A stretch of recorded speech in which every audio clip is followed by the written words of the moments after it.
success depends on the niche you choose. If you want to succeed with affiliate marketing, you must first build your business, and it is a business, it is not a hobby. You have to build it on the right niche. A niche, of course, relates to the category of topics or problems that the products you are promoting solve. That's what a niche is. Unfortunately, failed marketers choose niches the wrong way. First, they go for niches based on a hunch. They have a gut feel that a niche is hot or awesome. This is a serious problem because even if you think something is great, it doesn't necessarily mean that your target audience members will share your impression. There might be a big disconnect between what you think about a product and your intended audiences. Failed marketers also choose niches based on popularity. When you go on ClickBank, you can search for existing products based on keyword relevance as well as gravity. Gravity measures how fast a particular product is selling. Too many ClickBank affiliates select solely based on gravity. This is a serious statistical mistake. It really is. Why? Let's say you have 10 affiliates all promoting the same product. 9 of them suck, but the 10th affiliate marketer is selling this product all day, every day. Due to the huge amount of sales generated by that one affiliate, the gravity score for that product is going to look distorted. If you're just going to go with how fast that product is selling, you may be given the impression that you're looking at a slam dunk. Unfortunately, you find out in the worst way possible when you start selling that product that you're actually like the 9 other affiliates who suck at selling that product. Do you see how this works? You just can't go based on popularity. You have to look at the big picture. You have to consider other factors. Finally, failed ClickBank marketers struggle because they simply copied somebody else's model.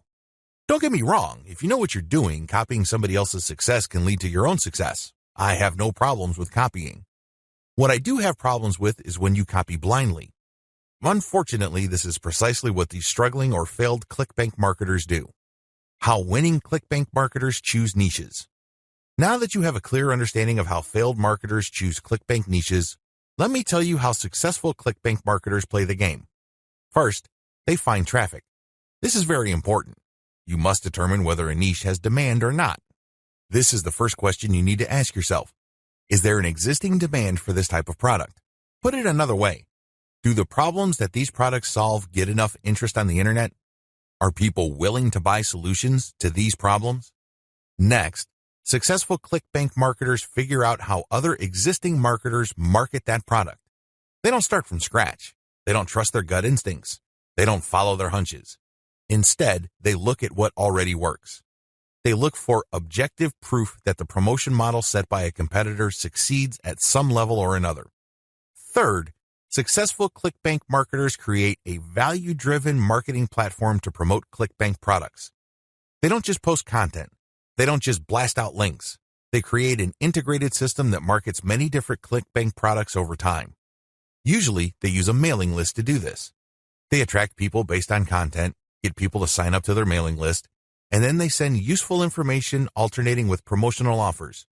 Eventually, the list pays for itself, and much more.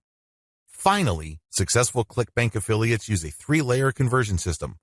This is a highly effective content marketing system that markets to people in a way that doesn't offend them or turn them off. I'll describe this in more detail in the next video. What's important is that you understand that you're going to have to use high-quality content to deliver value to the lives of people you are trying to market to.